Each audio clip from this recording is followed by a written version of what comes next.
Branding semakin penting pada kompetisi bisnis masa kini, yang merupakan kompetisi persepsi. Keberhasilan dan kegagalan berkompetisi sangat ditentukan oleh kinerja persepsi. Karenanya, mengelola dan merebut persepsi konsumen melalui kegiatan branding merupakan kunci penting berkompetisi.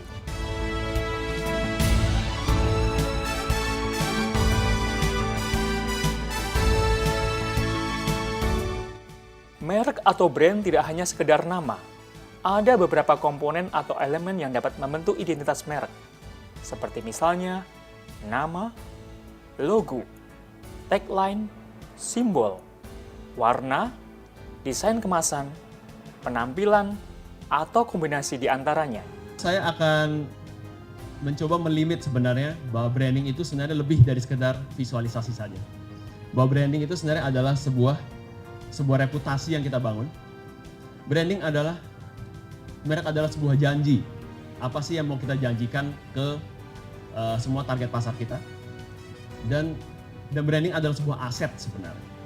Salah satu contoh kemarin adalah Sampurna yang dibeli oleh brand Amerika atau Philip Morris ya Pak ya. Yang dibeli itu adalah brandnya, gitu. Bukan pabrik rokoknya. Ya.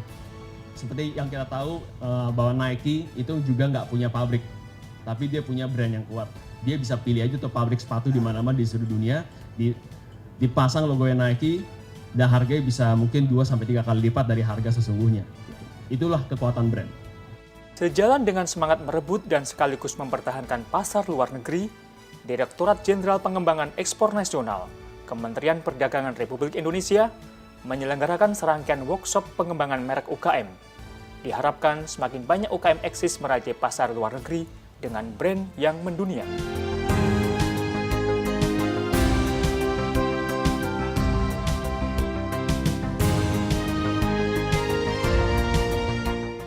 Pemirsa, terima kasih Anda masih bersama kami di Handito Aero, where you can find tips and strategies in creative aeros. Kita akan mulai perbincangan dari Pak Handito terlebih dahulu. Setelah tadi kita melihat tayangan mengenai branding strategi, apa komentar Bapak atas tayangan tersebut?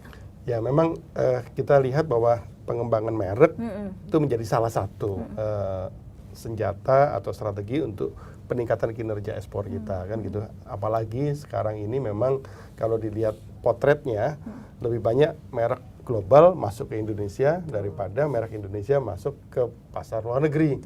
Dalam pengamatan saya sendiri sebagai salah satu juri di Primaniarta Award, saya lihat memang merek-merek Indonesia masih kurang ini ke luar negeri ini, padahal harusnya kalau merek ini bisa dikembangkan lebih jauh, tidak hanya nilai tambahnya lebih tinggi, tapi sustainability ekspor kita juga lebih bagus kan gitu. Kalaupun ada gejolak dari pasar, tetapi kalau merek-merek kita ini bisa tetap merajai di luar negeri, maka gejolaknya nggak akan terlalu besar. Nah, hal-hal seperti ini yang mestinya perlu kita perhatikan gitu.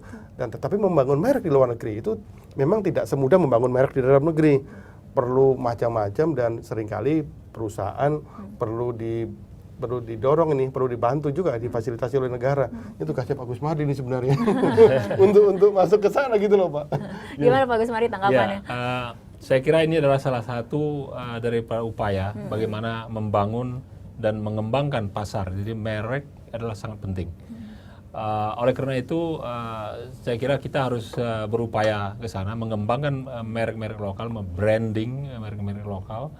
Kemudian bagaimana kita promosikan di dalam negeri, semua orang tahu bahwa ini adalah produk lokal yang mempunyai brand yang sudah banyak dikenal orang. Dan tentunya setelah itu kita coba juga memasarkan, memperkenalkan merek-merek Indonesia di luar negeri. Ini suatu pekerjaan yang tidak mudah ya, perlu usaha yang terus-menerus, yang tidak berhenti, dan tentunya ini membutuhkan kesabaran dan cost yang cukup tinggi.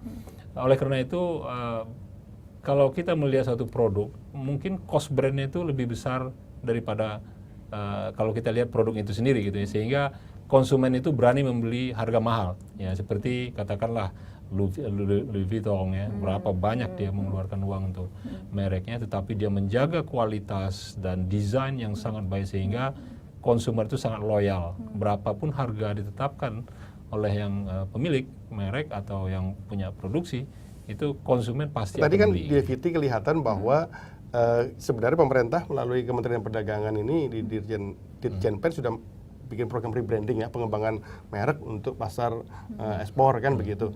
Hanya saja kalau saya lihat bahkan perusahaan-perusahaan besar sendiri ini menurut saya masih kurang ini eager-nya kan gitu tuh. Padahal kalau membangun merek di pasar luar negeri tidak hanya membangun merek perusahaan atau produknya, tapi membangun Indonesia juga gitu. Apa nggak ada niat dari pemerintah gitu loh Pak, yang besar-besar ini didorong gitu supaya mau gitu Pak? Ya, saya kira demikian. Mungkin perlu kita dorong ke sana. Mungkin pemerintah harus menciptakan suatu insentif, ya, supaya yang besar-besar ini atau yang menengah besar ini juga bisa mengembangkan. Karena ini adalah modal sebenarnya. Kalau ini bisa dikenal dan itu akan membawa Indonesia lebih secara makro ya. Itu orang akan melihat this is Indonesia, ini adalah Indonesia ya. Katakan suatu merek yang dibuat oleh Indonesia kemudian itu sangat terkenal, Indonesianya yang secara akan terangkat.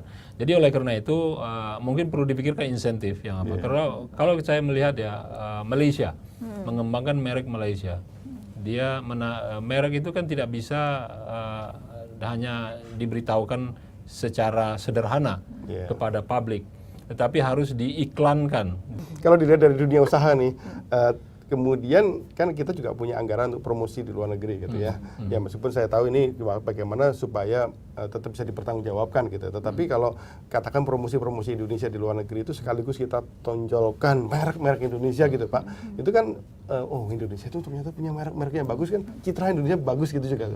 Ini yang supaya tidak hanya kita ini melihat kampanye Indonesia itu hanya sebagai Indonesianya, tapi juga kampanye Indonesia itu maksud saya ini kampanyenya negara itu Pak. Itu juga membawa perusahaan-perusahaan produk-produk Indonesia gitu Pak. Ya, bisa kita lakukan karena Direktorat Jenderal Pengembangan Ekspor Nasional kan selalu ikut di dalam trade exhibition, international trade.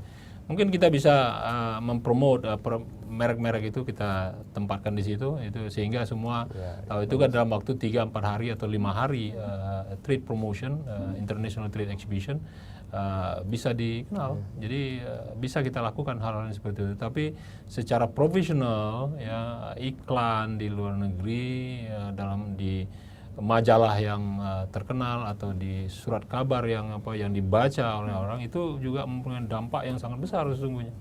Kita ke Pak Handito sedikit. Pak Handito, menurut Anda sendiri kemudian bagaimana anjuran bagi para pelaku usaha mungkin untuk membangun merek lokal ini dapat mengglobal?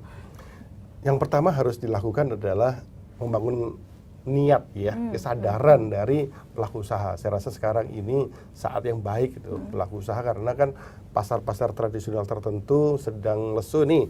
Justru pada saat titik seperti itu yang kita lakukan adalah melakukan perbaikan termasuk mengembangkan niat kita untuk membangun merek di pasar global. Yang kedua setelah niatnya ada nih, yang kedua menyusun strategi pengembangan merek globalnya. Memang membangun merek global ini perlu merumuskan target marketnya dengan baik, perlu merumuskan strategi brandingnya dengan baik. Yang ketiga nanti merumuskan identitinya, brand identitinya.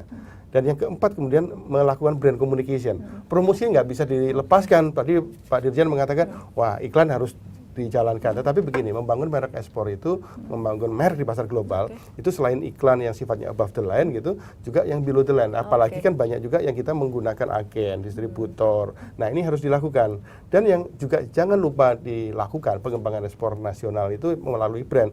Harus ada orang yang jalanin. Seringkali kan dikerjakan hanya di sini saja, kemudian lupa lupa di pasar globalnya. Padahal harus ada. Nah, saya rasa perlu kita dorong agar perusahaan-perusahaan Indonesia mulai berani menempatkan orangnya di pasar dunianya.